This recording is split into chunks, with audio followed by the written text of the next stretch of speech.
Yeah, yeah, I can.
What's up? Welcome to another vacation edition of the Green Room. We are interviewing live from Cape Cod, just trying to live our best quarantine life. Today's going to be a fun one. We're actually interviewing two people today, brothers actually, the duo Birthday Party. Birthday Party, hello. Yo, what's up? How's it going? Oh, it's going great. I'm excited to talk to you two. This is our first duo interview. We've never done this. Technology is great, isn't it? Dude, technology is, it'll blow your mind, actually. We got all the audio working. I'm excited. What are you guys up to today? I see John's got the Make More Art sign pleasantly displayed. It's a good reminder. I've been spending the day, I was doing some sound design for a client, and then a mix and master, and making tacos. That's what I was doing. Oh, tacos. What's the seasoning for tonight? Well, I did like a pinto bean taco because I'm trying to eat less meat, and so I did like, it was like a cumin, garlic, chili powder, you know, the standard stuff for like Mexican type seasoning. Mm-hmm.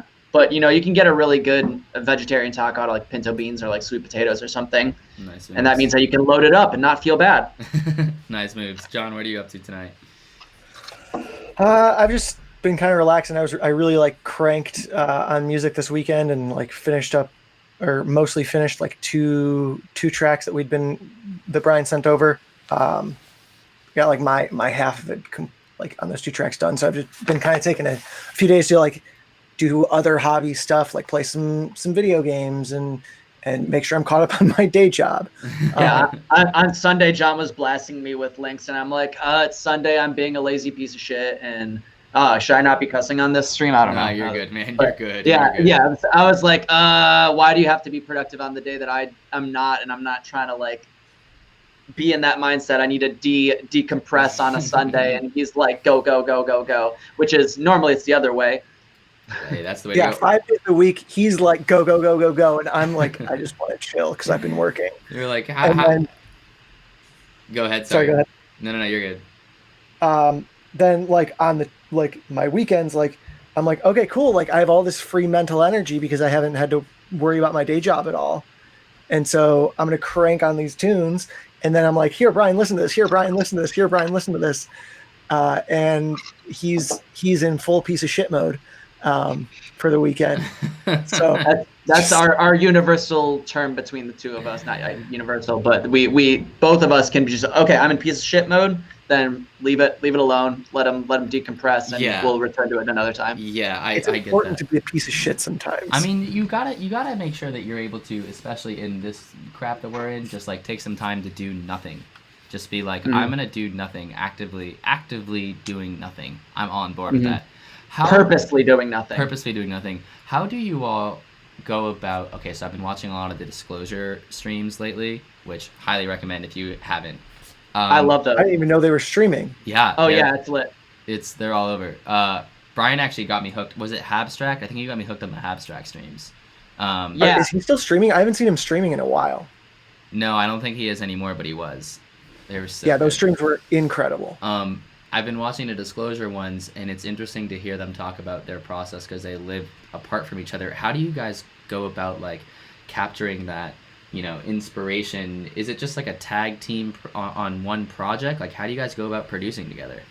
Do we just get compared to Disclosure? Good grief. Yes. Well, generally one person will start a tune. We were previously in a habit where one person would probably do more work on the tune than they should have and not leave enough room to be for the other person to like give creative input, at least like on the first drop, which is what is played most of the time, But that's I will like generally create something, get super attached, and then yell at John when he tries to change something, because of course he wants to put his creative input into it, but I've listened to it a million times. So we do pass them off. We don't generally work in the same in the studio together, but we're trying to pass things off earlier. We're trying to like create sample packs for each other so that we can have a more like 50-50 split of creative content in songs so that we can both be invested in all of them. It's like a newer part of our process. Interesting. I mean, it makes sense. It's yeah, that's interesting because once you have like a loop that you've been listening to for like a day, even 2 days, like you don't really want to hear that loop any different.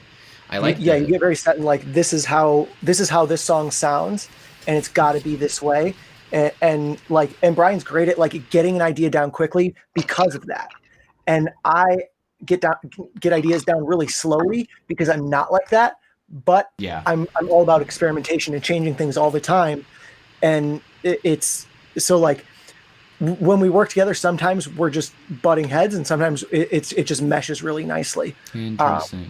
But this when we take things like less serious, we mesh very nicely.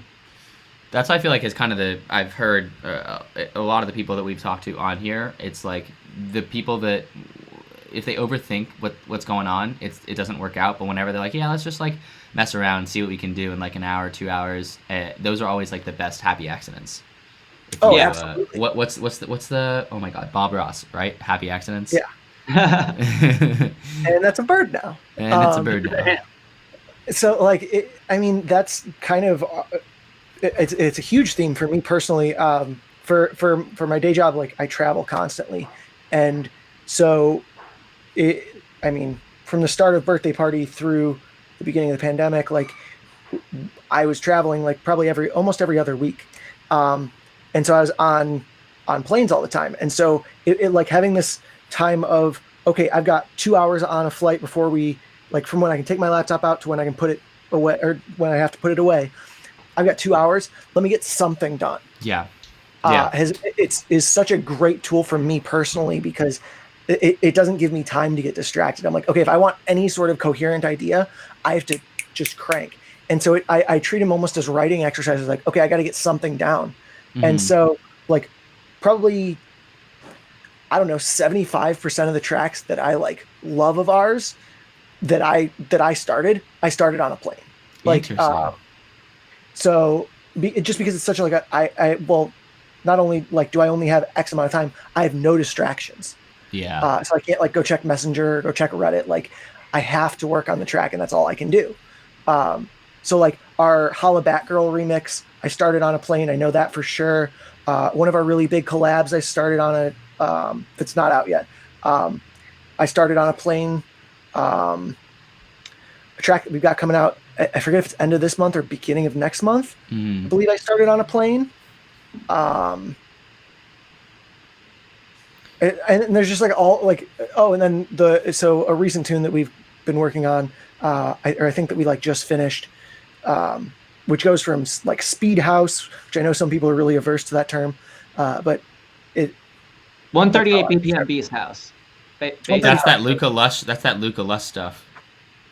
It goes from 135 up to 174, drum and bass, in the same song, and it's like the same. And you could both drop in one plane ride. I feel like it wasn't that long of a plane ride too. You were like on your way to Omaha or something like that. Yeah, it was between two plane rides. Well, yeah, it was just down to Oklahoma City, and then touched at the mix out and flying from Oklahoma City to Denver. Those are not long plane Yeah, rides. it's like You just gotta they're both crank it like out. hour and a half, 2 hour flights max. You just gotta crank it out. That's super cool. Well, I like Brian was talking about like getting all the samples on the same, like getting you guys like a shared library of samples. That's probably interesting too, because you probably all have different sounds, and you're trying to, you've got your go-to samples. Brian's got his go-to samples, trying to get these ideas out. That's a really interesting thing to think about. It's certainly pretty cool. Yeah, it's I mean, like there's something that definitely we're very, very new in our process. Go ahead, John. there's definitely like certain like we download samples completely separately, and then it's Yeah. like, oh dude, check out this pack, like, and I'll send it over to him. Or like, oh, here's I just downloaded a bunch of new sounds off of Splice here, or go sync it, like, because he's signed into my Splice account on his computer too. Yeah. So that we can just sync samples and he can use my credits and stuff.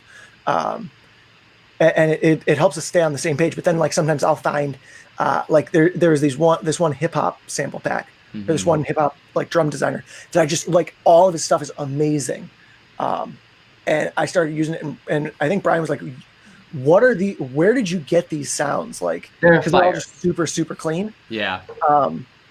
And so I just like emailed him over like 10 or 12 packs from this guy that I'd found. Speaking of, it was he discovered them from a Habstract. No way. A Habstract stream rather, and it was like all his drum samples were coming from the same pack, and they were like very crunchy. There's actually just one 808 that I saw that was from the pack. I didn't see any of his drum rack, but I downloaded it and I'm like, oh my god, all of these samples are amazing. Yeah, like, that's they're awesome. all so clean. That's awesome. Now the real question is, does High Five have different sample packs than Birthday Party? Well, High Five doesn't produce anymore, Sad. really, except for getting drunk and messing around with the homies. But no, I mean, like the stuff that I've been doing like solo, it's been like just for fun, or if I'm giving lessons, or I mean, I was just at a friend's studio at the Music Garage in Chicago, which is like a big studio complex. His name is Steve Gerard. He's a good friend and one of like the big tech house heads playing the circuit in Chicago. And we were just like messing around because it was a Saturday night, and obviously you can't do anything really that fun, except for like a drive-in show, whatever. But like we were just like messing around and making some like tech house, but like the solo stuff, I'm never like really pursuing anything like that hard for solo stuff, because like it's just not worth that 2/3 of the effort that goes into a song that is the meaningless bullshit of like mixing and blah blah blah blah blah, is just not worth the time when I'm limited on bandwidth and trying to push Birthday Party. Yeah.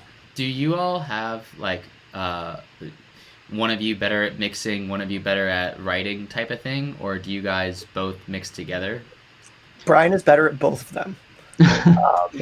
I'm just here for the looks and the branding. No, I'm kidding.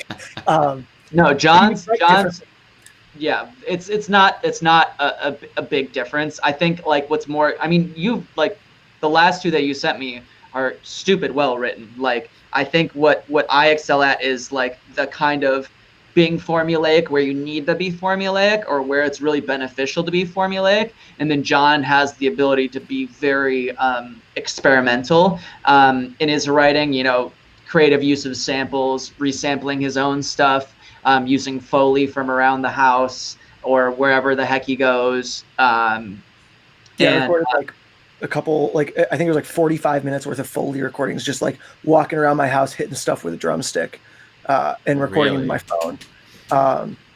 And then I think the mix down things is simply just due to the fact that I'm generally the one mixing down our stuff for like consistency, and I think I take more clients than John does these days. So it's really just like an in practice thing. But John was releasing completely self-mixed tracks, before Birthday Party, and they were up to industry par, and so it's not mixed. Yeah. At that same like level as Brian. It's just for consistency. He usually ends up doing it. That makes sense, because you have to have the kind of the same sound. That's cool.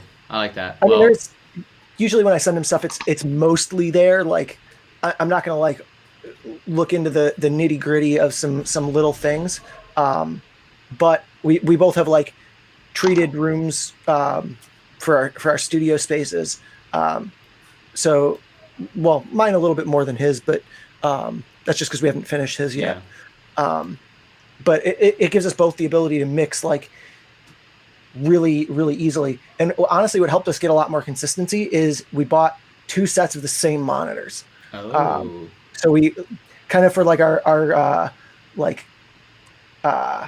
end of the year present to ourselves. Last year, we bought ourselves 2 pairs of Atom A7Xs, which are like my favorite monitor to use ever.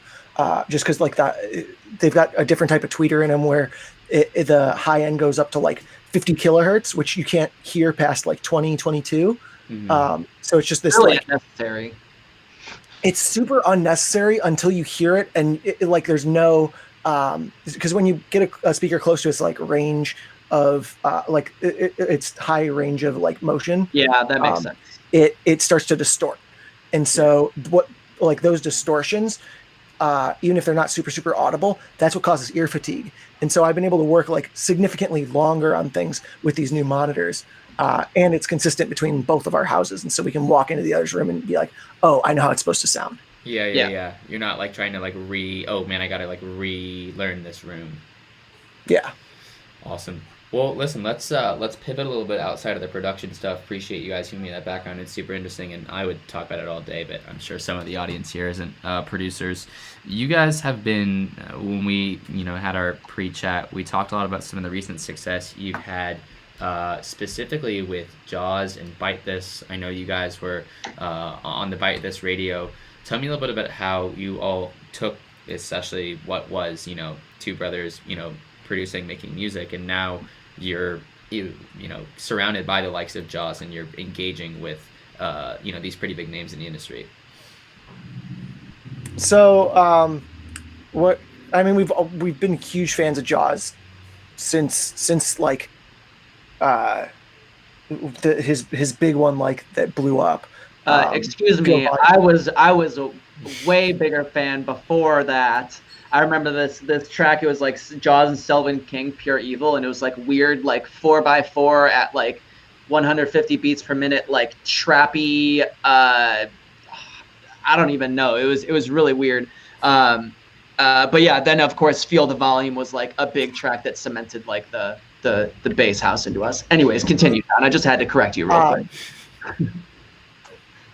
But anyway, so.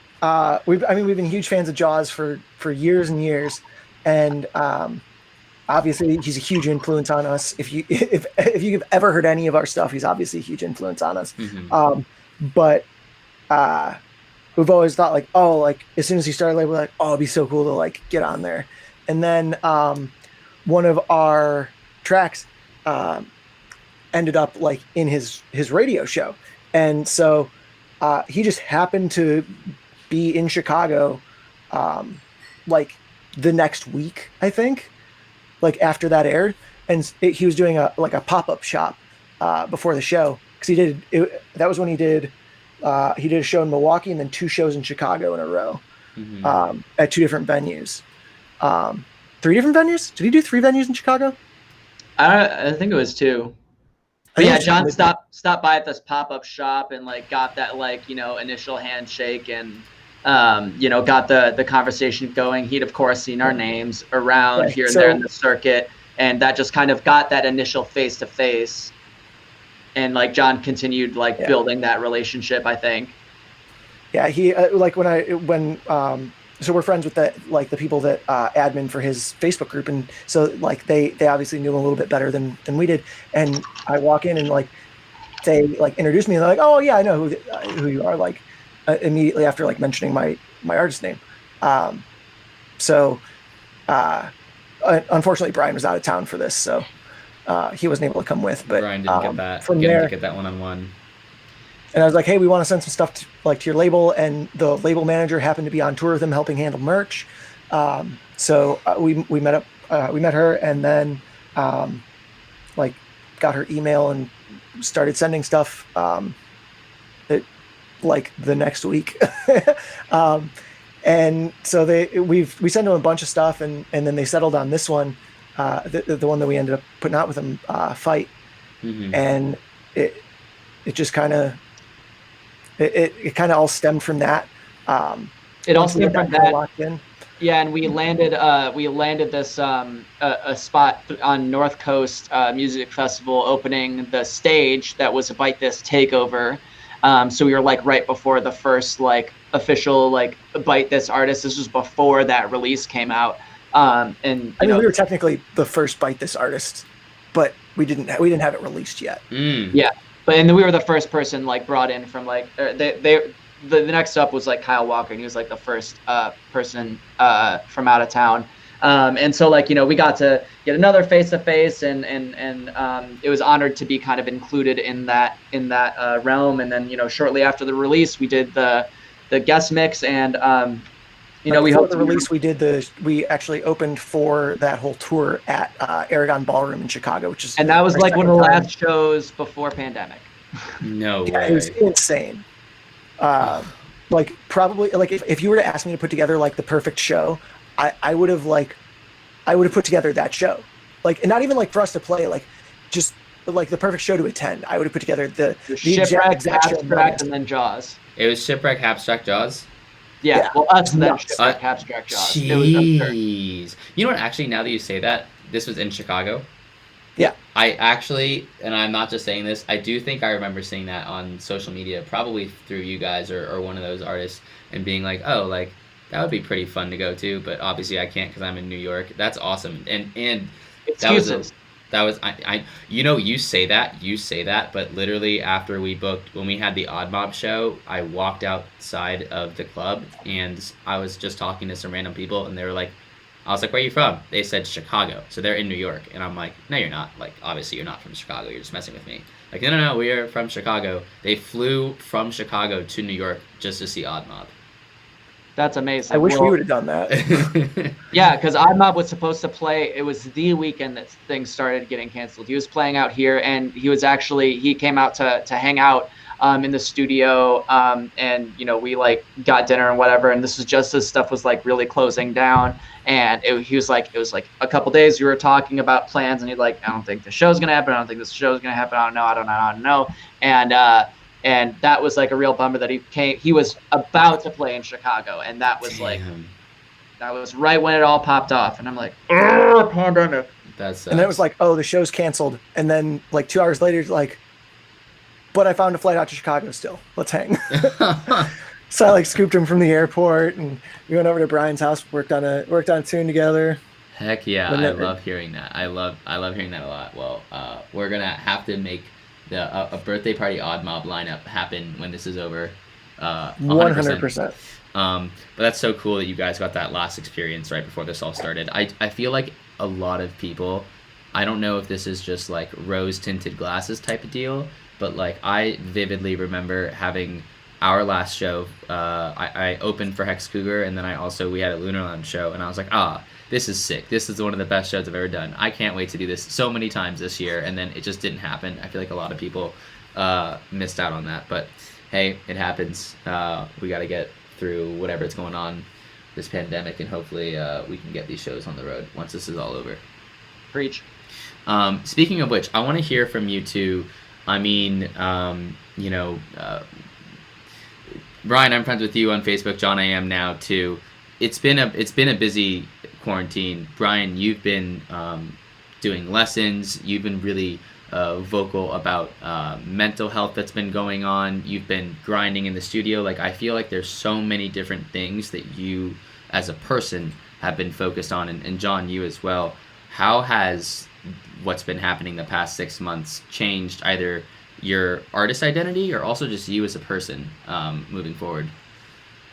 Well, yeah, I mean, this has been, I think, if we're looking on for the silver lining, I think that this whole pandemic is a big learning experience for people.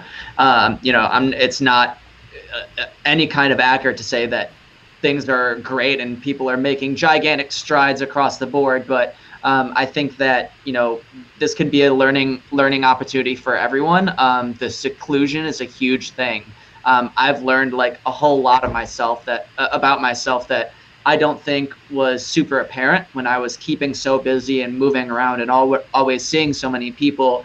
And that isolation, I think, can can really bring out the best or worst in people. Some people are doing worse than others. And so, I mean, like when I can't like be performing shows, I like feel like I'm not doing any good in the world. And so I felt like, you know, the least I could do is share some like tips that have like helped me survive in this. You know, we're becoming more sedentary, not taking care of ourselves, and being isolated, overusing social media, you know, overusing whatever your vices may be. And I think that it's really important to like bring this to attention and be frank that, you know, it's okay to not be thriving right now. At the beginning of it, I was like, man, if you're not doing this, that, and that during the pandemic, you've got so much time, you better be making music and whatever. And I came to realize that that was a very unsympathetic thing, just due to like how locked up this pandemic can be and all the negativity around in social media and that extra pressure on you. Like someone saying you should be taking advantage of this this pandemic and making so much music can put all this extra pressure on you that I don't think is necessarily helpful. So like that's what I've been trying to like make the best of it, is like helping people learn lessons that I did the hard way. You know, for what it's worth, I'm not a psychiatrist or mental health expert. I just kind of know what works for me and similar people in the artist space. And, you know, encouraging the people that take lessons from me, like, you know, how to healthily apply themselves. John, I don't know if you had any other things along this line, any lessons of your own during this. I mean, so for me, like right at this, well, from the start of the pandemic until like maybe a month and a half, 2 months ago, I was just in this huge creative rut. I couldn't make anything. Like something in me just couldn't make anything that I liked. And it was really weird for me to like look at our SoundCloud and like look for things that I had uploaded from my machine.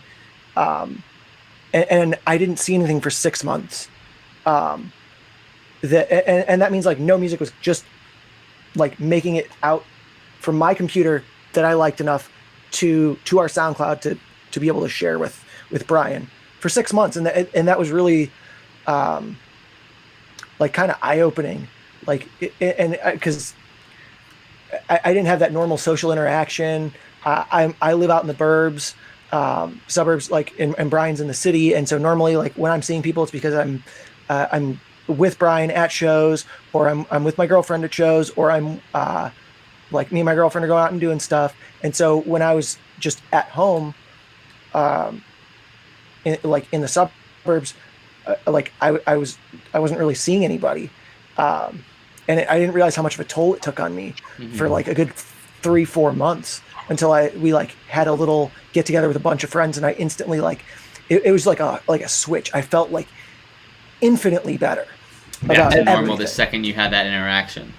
Yeah, as soon as it was like, you know, reasonably safe to have like a group of like 10 people get together, which is like, you know, we're really pressured to play extra safe. Being in the industry, we want things to get back to normal as possible, and being people that are like visible on social media, like you don't want to be encouraging people to get together for like gigantic house parties or anything. But like, you know, this was like after things had marinated for a little bit.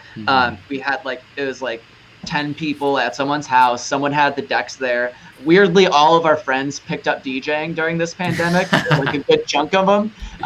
And so like, I remember like specifically, I was like, heck yeah, John's going to get out here. And he threw some like drum and bass set for like 45 minutes. And he like, after that, he was like, yeah, having loud music and like people enjoying it was like that kickstart of like inspiration. And as artists, we don't really think about like being constantly immersed in this. And you know, us being like fans first, we're always attending shows, and in addition to the ones that we're playing. And so there's a steady stream of inspiration, and it wasn't something that we really considered to be without that steady stream of inspiration. And on top of that, going from commuting to the office, like my commute is anywhere between 40 and usually between 40 and an hour, 40 minutes to an hour every day, when I'm going into the office. And then we started working from home. And so during that 40 minutes to an hour every day, I was just listening to music. Yeah. And so now I had taken out like over an hour of listening, like almost 2 hours of listening time per day of music. And I had to like actively work to reintegrate that into my life because like I did so much good quality active listening in the car that I didn't, and I didn't really think about that until I didn't have that. And now like, I picked up working out a little bit during quarantine, which has been awesome. I lost like 15 pounds. Hell yeah. And I integrated that as my like listening time, like active listening time. I really like. So I'll just like crank my monitors up in my room and do my workout. I really like what you're saying about active listening. Just for I know what you're saying, but just for people out there who aren't producers, what do you exactly mean by that? What are you listening for? So when I'm doing active listening, I'm trying to listen to all of the different parts and how they're fitting together, and tune in on specific parts, maybe as they're coming in or as they're happening, or on one listen through, I'm listening like for like, oh, I haven't really listened for these types of things in this song. Let me specifically listen for this. So whether it's like I'm listening to the type of samples they're using for drums, or the background sounds, or like something more than just like fist pumpy main riff, like trying to notice all of those other things, and like how they're moving the energy in songs. That's active listening for me. Yeah.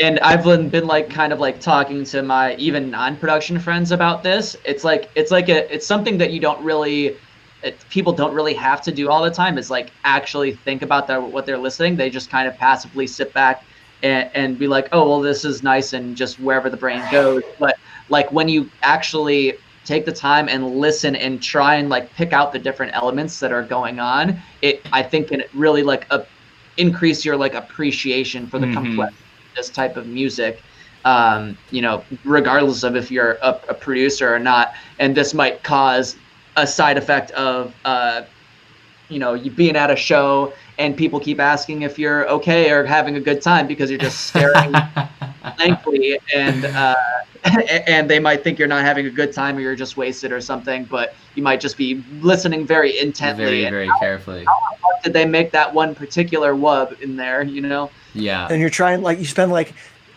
30 minutes of the direct support set, like, just like how that sound, like, was it head tilted? Was it like I have closed. Was that an oscillating filter? What was that? That's so funny. I mean, this is a little bit far more complex than that, but I went to a Porter set, and somehow, I'm not making this up, he played, it was either 16th or 32 note kick drums, and it was just, that was all that was the song, and it somehow worked because it's Porter, and it wasn't even like a type thing. It was like hardcore. It was just like, how did that work out? it's like Gabber almost. Just that. It's a lot. To get away with it, like one drop, just like giving that little nod to his hardcore roots. I actually think it was it technically wasn't Porter. Oh my god, it was Virtual Self. Yeah, it was Virtual Self.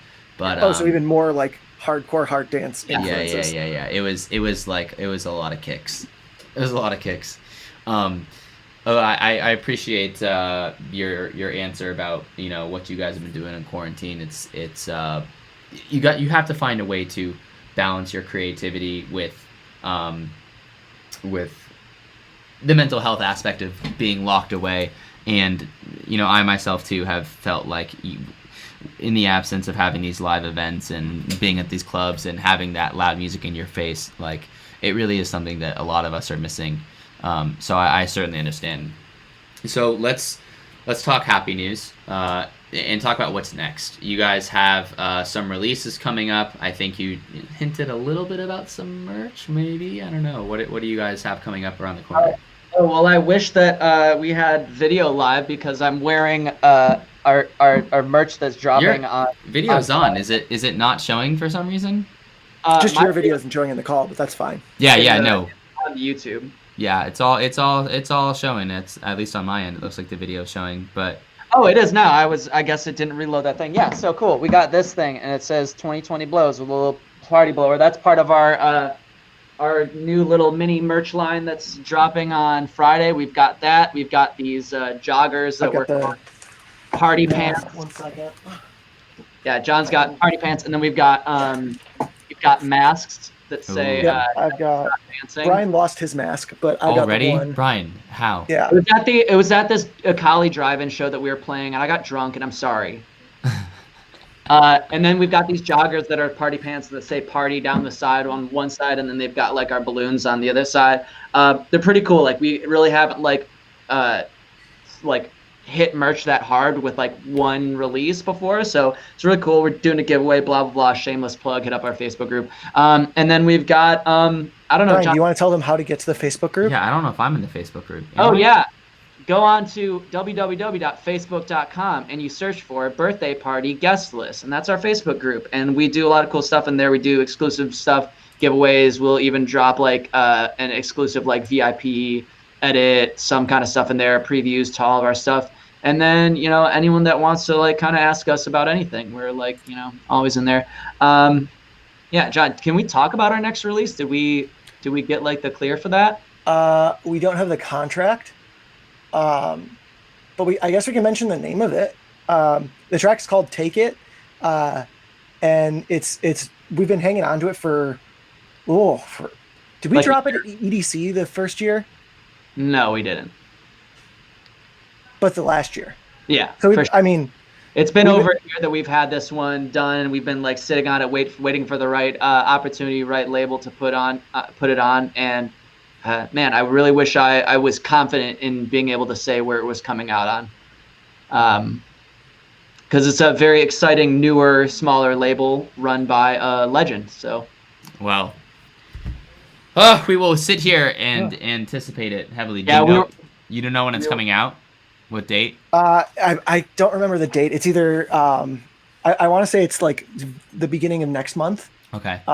First half of next month sometime. Yeah, it's going to be really cool. We've got this another one of the collabs that John mentioned that we also can't like say exactly when it is.